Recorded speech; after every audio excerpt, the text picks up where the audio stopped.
السلام علیکم، میں ہوں سمر عباس ایک نئی ویڈیو کے ساتھ۔ آج ہم بات کریں گے مہنگائی کی، جس سے آپ اور ہم سب متاثر ہو رہے ہیں۔ آگے کیا صورتحال ہوگی مہنگائی کی اور اس وقت کیا صورتحال ہے۔ اس وقت ہمارے ساتھ موجود ہیں محمود بھائی، جو کہ بہت اچھے تجزیہ کار بھی ہیں، سینئر رپورٹر بھی ہیں، اور کراچی کے تمام جو صحافی ہیں اور تمام دوست احباب، حلقہ احباب انہیں پہچانتا ہے۔ اچھا تجزیہ دیتے ہیں، اچھی بات کرتے ہیں، اور بالکل آپ کی اور ہماری بات کریں گے یہ۔ محمود بھائی بہت شکریہ۔ محمود بھائی، اس وقت کیا صورتحال دیکھ رہے ہیں موجودہ جو مہنگائی کی ہے؟ پہلے تو ایسا تعارف کرایا ہے، مہنگائی کہاں ہے؟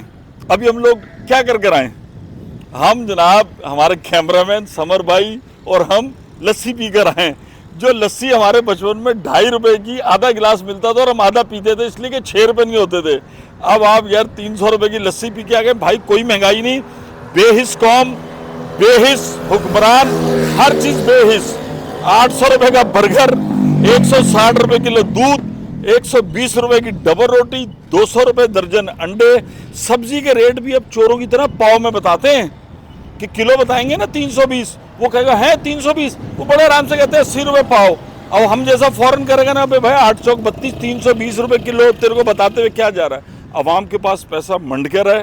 ایک وقت کا کھانا 6,000 7,000، رات میں کراچی میں کسی ہوٹل میں چلے جائیں، کہیں چلے جائیں، آپ کو جگہ نہیں ملے گی، اور ویک اینڈز پر آپ کو کھڑا ویٹنگ ہوگی 1 گھنٹے کی، 40 منٹ کی، اس کے بعد آپ ان ہوٹلوں میں جا سکیں گے۔ بات یہ ہے کہ دولت کی یکساں تقسیم نہیں ہے معاشرے میں۔ جو امیر ہے وہ امیر ترین ہو رہا ہے، جو غریب ہے وہ غریب ترین ہو رہا ہے، اور جو سرمایہ دار ہیں، جو کاروباری ہیں، 2-4 ملک دنیا میں ہم بھی گھومیں، 2-4 ملک آپ بھی دنیا میں گھومیں، تو تاجر ہوتا ہے پوری دنیا کے اندر چیزیں چینج ہو گئی ہیں کہ کم منافع زیادہ سیل۔ جرمنی میں، امریکہ میں سٹور ہیں، آپ استعمال کر کے چیز جا کے دے کر آ جائیں، واپس کر لیتے ہیں۔ گھی کی پرائس نیچے آ رہی ہیں، کہاں گئے ہمارے تاجر؟ میں ابھی پرسوں کی بات ہے، میں ایک بڑے اچھے سٹور پہ مقامی گیا، سب سے زیادہ رش عام لوگوں کو جو تھا وہ گھی اور آئل کے سیکشن میں تھا۔ ہر آدمی جوڑ توڑ کر رہا تھا، 550 روپے کلو آئل، اتنا 4-5 کلو گھی تو استعمال کر لے گا نا، 1,000-1,500 روپے سے خرچہ چلا گیا 3,000، آپ کیا کریں گے؟ لیکن دیکھیں نا، اگر بجٹ ہمارا 10,000 تھا یا 15,000 تھا، اب وہ 30-40 ہزار روپے بجٹ چل گیا ہے، سیلریاں وہی ہیں، مہنگائی بڑھتی جا رہی ہے۔ غریب آدمی تو بیچارہ پس گیا۔ آپ نے بات تو کی، لیکن وہ تو متوسط طبقے کی، چلو وہ برداشت کر رہا ہے، لیکن غریب آدمی تو بیچارہ دیکھیں نا، وہ تو پس گیا ہے۔ کوئی انسینٹیو نہیں ہے نا۔ بجلی آپ کی مہنگی ہو گئی، فیول ایڈجسٹمنٹ چارج، وہ پورے کراچی کے اندر ایک جوک چل رہے ہیں۔ مطلب یہ ہے کہ آپ نے جس دکان سے ابھی ہم تینوں بھائی لسی پی کر آئے ہیں، ہم 2 مہینے بعد دوبارہ گئے کہ 2 مہینے پہلے جو لسی پی تھی نا، وہ دودھ مہنگا پڑا تھا، لاؤ 30 روپے، ہم تو پتھر اٹھا کے ماریں گے۔ لیکن یہاں کے الیکٹرک بھائی، عارف نقوی، وہ پھر سب کا محبوب ہے۔ آج عمران خان پھنسا ہے، عمران خان آئے گا پتہ چلے گا اس حکمرانوں کو بھی وہ کرتا تھا، تینوں کو کرتا تھا، اس کا مطلب وہ سب کو ہے۔ ورنہ بھائی کتنی دیر لگتی ہے؟ 3 بجے لوڈ شیڈنگ کر رہا ہے، 3 بجے کون سا پاور کا کرائسس ہے؟ مقصد ہر گھر کی دلہن ہے، ہر گھر کی دلہن ہے وہ، اور بس کوئی حکومت لے، یک جنبش قلم ہو سکتا ہے، جب یہ صدارتی آرڈیننس آ سکتے ہیں، دنیا کی چیز آ سکتی ہے، دیں لوگ کے پرانے یہ نون لیگ، پیپلز پارٹی، ارے تحریک سر، انصاف، کس کے بچے یہاں؟ ہم آپ سڑکوں پہ دھکے کھاتے ہیں، تجزیے کرتے ہیں، تجزیے کر کے گھر چلے جاتے ہیں، گھر میں جاتے ہیں وہی شکلیں دیکھتے ہیں، مہنگائی کا رونا، ہم بھی رو رہے ہوتے ہیں، سب کچھ یہ سارے تجزیے کر کے کوئی لینڈ کروزر ایسی ویو میں گھوم رہے ہیں۔ ان کے لیے دنیا اور ہے، ہمارے لیے دنیا اور ہے۔ ہمیں ہر چیز میں نا گول روٹی نظر آ رہی ہوتی ہے۔ لیکن حل تو کوئی ہونا چاہیے نا۔ دیکھو عام عوام بیچاری تو پستی جا رہی ہے، ہم تو حل کی بات کریں گے، مسائل تو چلو آپ نے، لیکن کوئی حل بھی تو ہونا بھائی چاہیے۔ یہ کوئی ایسا ملک تھوڑی ہے کہ یہاں ہر چیز باہر سے آنی۔ دودھ پیدا کرنے والوں میں 5ویں 6 نمبر پر، چاول دوسرے تیسرے نمبر پر، گنا دوسرے تیسرے نمبر پر، گندم دوسرے تیسرے نمبر پر، ہر چیز کے لیے آپ پاگل بیٹھے ہوئے۔ آپ کی معیشت کا انحصار ہی ایگریکلچر پہ۔ دنیا جس طرف لڑے گی، پانی سیلابوں میں تباہ ہو رہا ہے۔ آپ دیکھو بلوچستان سے ریلے آ رہے ہیں اور دنیا کی جنگیں پانی میں ہونی ہیں۔ ساؤتھ افریقہ کے اندر آپ جاؤ، پانی جو آپ واش بیسن میں پانی ڈالتے ہو وہ آپ کے فلش میں آتا ہے، اس سے آپ فلش کرتے ہو، اور یہاں کتنے کیوسک پانی جو ہے وہ تباہی مچاتا ہوا سمندر میں جا رہا ہے۔ لڑ لڑ کے مر گئے، کوئی ڈیم بنانے کے لیے تیار نہیں، کوئی پانی کو اس کے اوپر کرنے کی۔ یہ ریسورسز ہیں، یہ اللہ کی دی ہوئی نعمتیں ہیں جن کو آپ سب ضائع کر رہے ہو۔ دنیا میں ملک ہیں جن کے پاس سمندر نہیں ہے، دریا نہیں ہے، صرف دودھ پہ چلنے والے ملک ہیں کہ ان کے پاس بھیڑیں ہیں، ٹیکنالوجی پہ چلنے والے ملک ہیں. کیوں وجہ ہے، کیوں نہیں کنٹرول کر پاتے؟ ایمانداری نہیں ہے لوگوں کا، ہے نہیں، اپنے آپ کو نہیں. ہماری اشرافیہ اور ہمارے جو حکمران ہیں وہ ہمیشہ سے ایلیٹ کلاس رہے ہیں. غریب غربا تو جو آتا ہے وہ بھی کہتا ہے میں فوری طور پہ نوٹ بناؤں.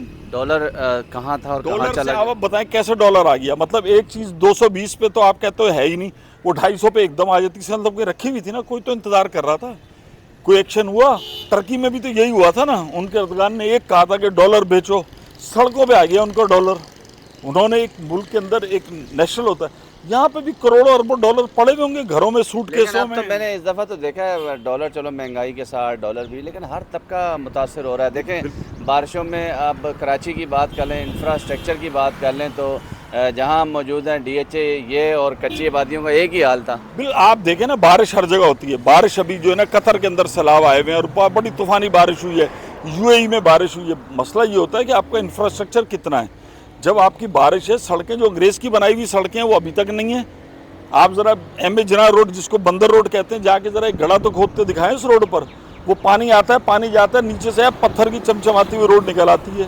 بنس روڈ پہ جائیں، نیچے سے روڈ نکل آتی ہے. پاکستان چوک پہ جائیں اور جو ہماری بنی ہوئی روڈ ہے وہ ٹھیکیدار کو بھی نہیں پہچانتی. جب ایک دفعہ بارش کا پانی چلا جائے نا، کہیں 1 فٹ کہیں 1.5 فٹ، کون کوئی تو ہوگا نا. یہ تو سنا ہے، کوئی دوست کہہ رہے تھے یہ تو بار بار کمیشن کے چکر میں جو نکل لیتے ہیں، دعائیں کر رہے ہوتے ہیں کہ زیادہ بارش ہو تاکہ سڑکیں. کمیشن دے کے کام لیا تھا ٹھیکہ، اور کمیشن دے کے ہی وہ ٹھیکہ پاس کرا لیا. کمیشن ہی کمیشن ہے، اور اس تمام کرپشن پہ بھی پھر کمیشن بٹھا دیتے ہیں. نہیں تو اتنے حکمراں ہیں، اربوں روپے کا بجٹ اناؤنس کرتے ہیں کراچی پہ، وہ بجٹ جاتا کہاں ہے؟ پتہ نہیں کہ جاتا ہے، تلاش کریں، آپ کو ملے تو مجھے بھی بتائیں. مجھے تو نہیں پتہ چل رہا کہ کہاں جا رہا ہے. یقین کریں اتنے پیسے اگر مجھے دے دیں نا ایمانداری سے، وہ روڈ نہیں ٹوٹے گی کبھی جتنا اس روڈ پہ لگتا ہے نا. اچھا میرا تجربہ نہیں ہے. آپ کے پاس 1 کروڑ روپے آ جائے، 1 کروڑ اگر یار میں پاگل ہو جاؤں گا.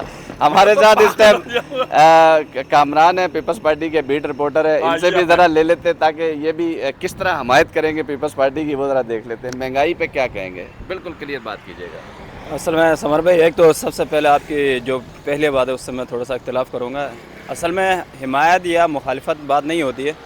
ہمارا کام ہوتا ہے کہ جو بھی پارٹی کی جو بھی پالیسی، کسی بھی پارٹی کی، تمام جتنی بھی سیاسی جماعتیں، ان کی پالیسی کیا ہے اور اس پالیسی کے مطابق وہ کتنا عمل کر رہے ہوتے ہیں. اچھا اب بات آ گئی مہنگائی کی. دنیا میں اگر آپ جتنے بھی ترقی پذیر ممالک ہیں، اگر آپ ان کو دیکھیں تو ان تمام ملک جو ممالک ہیں ان کا ایک نظام ہوتا ہے. آپ کا کیپٹلزم ہے، سوشلزم ہے، آپ کا کوئی بھی مطلب اس ملک کے اندر نا ہر 5-10 سال میں ایک تجربہ کیا جاتا ہے. بھائی آپ ایک ہی طریقے سے یا تو جمہوریت یا تو ماشاء اللہ چلاؤ. اب مہنگائی کی مطلب یہ سارے پچھلے 10-12 سال سے تو پیپلز پارٹی کی گورنمنٹ ہے نا، پولیٹیکل سیاسی گورنمنٹ 15 سال سے چل رہی ہے نا. سندھ میں پیپلز پارٹی ہے نا، چلو بالفرض سندھ میں ہم پیپلز پارٹی کو ذمہ دار قرار دیتے ہیں، لیکن پیپلز پارٹی نہیں، کوئی بھی پارٹی ہو، میں کسی ایک پارٹی کو اس مہنگائی کا وجہ قرار نہیں دے سکتا. اس وجہ سے نہیں دے سکتا کہ آپ کو اپنے ادارے، آپ کا جو پورا ملک کا جو ایک نظام ہے، سسٹم ہے، آپ کے ملک کا جو نظام ہے نا وہ کیپٹلزم ہے. جو ابھی اب سے کچھ دیر پہلے محمود بھائی جو بات کر رہے تھے کہ امیر امیر تر ہوتا جا رہا، غریب غریب تر ہوتا جا رہا. تو ابھی تک ہم اسی کنفیوژن کا شکار ہیں کہ ہمیں اس بحیثیت قوم اس ملک کو ہمیں کون سے نظام پہ چلنا ہے، کون سے نظام کو لانا ہے. ہمیں اس چیز کا ہاں ایک ہی نظام ہے، جس کی لاٹھی اس کی بیس، یہ مہنگائی ہے. میں کم سے کم کسی سیاسی جماعت کو مہنگائی کی وجہ قرار نہیں دے سکتا. یہ بڑے اچھے انداز سے نکل لیے، کیا کہیں گے؟ دیکھیں اسی شہر کے اندر کمشنر کراچی تھے شعیب صدیقی صاحب، اللہ تعالیٰ ان کو صحت دے، ٹھیلے اٹھا دیتے تھے. میں آپ کو بتاؤں 1 ہفتے کا کام ہے، اگر خلوص نیت ہو، یہ جس کو ہم افسر شاہی کہتے ہیں نا، افسر شاہی نہیں نوکر شاہی، یہ اگر اپنے آپ کو واقعی عوام کے وہ سمجھے نا، 1 ہفتے کے اندر مجال ہے کہ کوئی آدمی 15 روپے کی روٹی بیچ رہا ہے، کوئی 20 روپے کی بیچ رہا ہے، کوئی 30 کی بیچ رہا ہے. ایک دن اسسٹنٹ کمشنر نکلے، روٹی کا پیڑا تولے اور ان کو ایسی قرار واقعی سزا ملے نا. وہ کمشنر کراچی شعیب صدیقی تھے، ہمارے سامنے رمضان میں انہوں نے ٹھیلے الٹا دیے، ان کا لوٹ لو، لوگ چھوڑ کے بھاگ گئے. کم سے کم اس علاقے میں پتا تھا کہ کمشنر خود موقع پہ آئے. کہاں ہیں اب؟ انٹرپرائز ہیں، پرائز لسٹ ہیں، آپ دیتے نہیں ہیں. اچھا پرائز لسٹ سے بھی کچھ نہیں ہوگا، ڈیمانڈ اینڈ سپلائی. بڑے سٹورز جو ہیں ان میں تو کوئی کاروائی نہیں کرتے. مجھے ایک بات بتائیں، یہی ٹماٹر آپ کا نا 300 روپے کلو میں چلا جاتا ہے